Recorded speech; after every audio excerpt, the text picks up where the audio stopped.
Fala pessoal, começando mais um vídeo aqui no canal SBTV, dessa vez mais um pós-jogo, análise após mais um empate do Bahia, dessa vez Cuiabá 1, Bahia 1, pela 14ª rodada da Série A do Campeonato Brasileiro. Vasco e Cruzeiro, Cuiabá e Bahia abriram essa rodada, amanhã teremos outras partidas, mas iremos aqui analisar esse jogo de hoje, que é muito importante. A gente tecer aqui alguns comentários sobre a postura do time em campo, algumas observações importantes a respeito do ponto que o Bahia conseguiu hoje. Poderia ser melhor, poderia ser 3 pontos, mas a gente tem que realmente avaliar algumas situações que precisam ser relembradas. Antes de começar, peço o seu apoio, inscreva-se no canal, ative todas as notificações. Rumo aos 36 mil inscritos, eu queria dizer que seria muito bacana ter você como novo membro da família SBTV aqui no YouTube, tá? Bom, bora conferir aqui alguns pontos para serem ditos em relação ao jogo de hoje. O Bahia que teve uma primeira etapa irreconhecível, né? O que o Bahia fez na primeira etapa hoje não pode ser esquecido. Uma equipe que briga pela permanência na Série A do Campeonato Brasileiro não poderia entrar desse jeito. Algumas modificações aconteceram, né? O Paiva colocou o Ademir no jogo, tirou o Vitor Hugo, né? Acabou modificando ali algumas situações com relação também ao Chaves, que cometeu um pênalti infantil, um pênalti bobo, comprometeu o Bahia mais uma vez. Nós sabemos do potencial do atleta, o quanto ele custou aos cofres do Bahia, o quanto pesa o investimento, o quanto pesa toda a expectativa em torno do atleta, mas é inadmissível alguns comportamentos que ele acaba tendo em campo, algumas tomadas de decisão, e o Bahia como um todo na primeira etapa tomou várias decisões equivocadas, não só o Chaves, tem o André também, que foi muito mal no jogo de hoje, né? O trio de zaga, o meio-campo do Bahia, que inclusive teve mais posse de bola na primeira etapa, mas principalmente na saída de bola, porque não sabia o que fazer com ela. Como o pessoal destacou na transmissão do jogo, foi um time sem objetividade, né? Tanto defensiva como ofensiva. Então não conseguia traduzir isso em nada. Tanto que não conseguiu agredir o goleiro Walter da equipe do Cuiabá, não teve oportunidade na primeira etapa e não conseguiu fazer nenhuma criação ofensiva. As coisas mudam quando o Paiva mexe na equipe, acaba dando um pouco mais de tranquilidade, digamos assim, né? Porque já estava ruim naquele momento do jogo.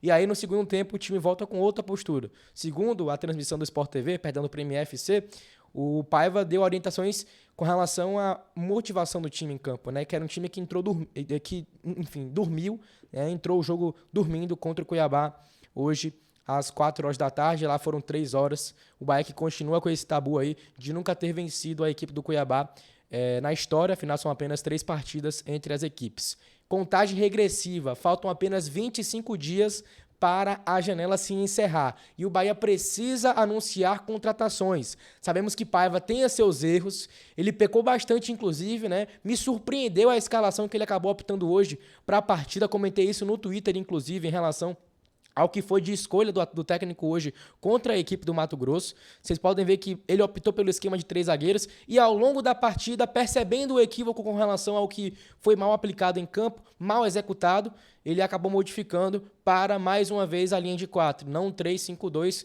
com a linha de 5, como vocês podem observar. Então, isso foi um equívoco do técnico Renato Paiva. É muito bom ter o Tassiano de volta da outra situação no meio-campo do Bahia, um cara que se movimenta muito bem sem a bola, mas que, no geral, o Bahia foi abaixo em algumas situações. E é como eu falei para vocês, na segunda etapa, com algumas mudanças que o Bahia teve, nessas que aconteceram ao longo da partida, o time ganhou um pouco mais de volume ofensivo, finalizou mais, e um lance um tanto quanto curioso, né? Mais uma vez o Mingote participa de um gol que não é dele, por exemplo, o gol do Alain Periú, que foi contra para a equipe do Bahia, que acabou conseguindo, entre aspas, esse empate, né? Um cruzamento do Rian pela esquerda, acabou sendo feliz aí na definição o Bahia, entre aspas, porque contou com o equívoco do adversário que estava no lugar errado, na hora errada, e o Bahia conseguiu empatar, depois do gol até conseguiu ter um pouco mais de objetividade, finalizações, mas não traduziu essa superioridade em gols, né? Não conseguiu virar o jogo. E aí chegou até determinado momento da partida que o Cuiabá subiu, né? Mudou o time ofensivamente falando, estava um pouco mais com um volume ofensivo no ataque, e teve chances, teve cruzamentos, mas o Bahia se segurou lá atrás. E graças a Deus, né, como foram em outras partidas, a gente não tomou gol nesses minutos finais da partida. Aqui o lance do gol, né? Vocês podem ver, ó. Cruzamento do Rian. Indiretamente o Mingote participa ali do lance. Sai sentindo, inclusive. Entrou o Everaldo, entrou o Ademir também. Entraram outros jogadores que acabaram ajudando ali ao longo da partida. O Rezende acabou entrando também, né? Aí o gol da equipe do Bahia. Nesse momento, o Bahia ocupa a 15ª posição da Série A do Brasileirão, né? Está ali a 2 pontos do Z4. Lembrar você que Santos enfrenta o Goiás, que é o primeiro na zona.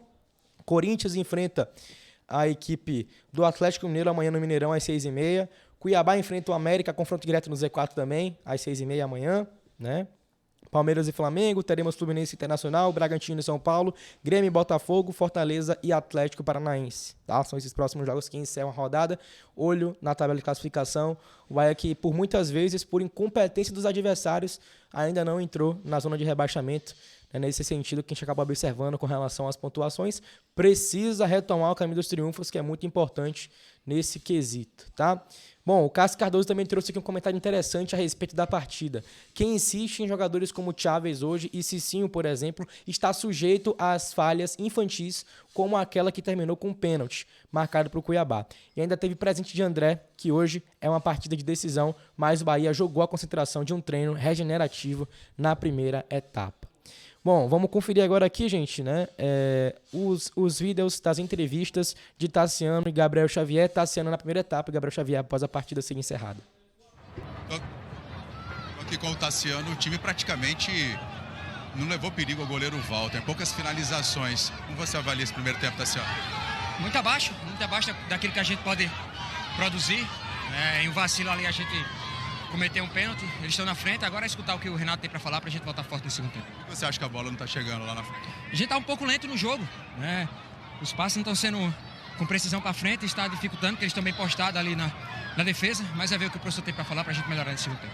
Como ele falou, o time lento, desconectado do jogo, isso não pode acontecer em hipótese alguma, em nenhuma partida. Não só na Série A, mas também na Copa do Brasil. Em nenhum momento do jogo não pode se desconectar da partida. Do Bahia, Gabriel, o time teve uma postura totalmente diferente da do primeiro tempo, né? O time voltou totalmente diferente. Até que ponto pode até ajudar no jogo da volta da Copa do Brasil? Boa tarde, a gente sabia como difícil seria o jogo aqui, no campo deles, o calor é diferente do nosso clima. Fizemos a primeira parte abaixo do esperado, corrigimos no intervalo, o professor nos deu umas instruções, a gente corrigiu, voltou bem. E nos dá confiança para o jogo de quarta-feira contra o Grêmio. A gente sabe que não foi um resultado bom, a gente queria vir aqui para ganhar o jogo. Infelizmente não ganhamos, mas também não perdemos. Vamos focar, trabalhar, recuperar bem, porque já temos outra guerra na quarta-feira. Obrigado, Gabriel. Itália, o time voltou como totalmente... ele falou, né, gente? Não é um resultado bom. O Bahia não perdeu, mas não é um resultado bom para nossas pretensões da temporada na Série A, por exemplo. O triunfo era o que mais nos interessava, por exemplo. Mas enfim, esse foi o conteúdo. Espero que você tenha curtido. Se curtiu, inscreva-se no canal, ative todas as notificações, deixe o seu like e, é claro, um comentário com a sua opinião sobre a partida. Paiva precisa tomar atitude, assim como o Cadu Santoro, assim como o João Paulo Sanches, a cúpula do Bahia, em conjunto com o Grupo City, para que aconteça alguma coisa, alguma modificação no time, para que a gente possa retornar ao caminho dos triunfos. É o que a gente mais exige, o que a gente mais precisa nesse momento é que o time tenha uma chacoalhada nesse momento para que possa entregar melhor, entregar mais, porque o Bahia pode entregar mais em campo, pelo que a gente pode observar, pelo que a gente enxerga do elenco, é necessária essas mudanças acontecerem. Mas enfim, quarta tem decisão contra o Grêmio, na Arena do Grêmio, estaremos em Porto Alegre cobrindo esse jogo, então eu espero que vocês possam contar aqui com a nossa presença, nossa participação e com o apoio de vocês também nós contamos aqui no SBTV. Um abraço e até o próximo vídeo.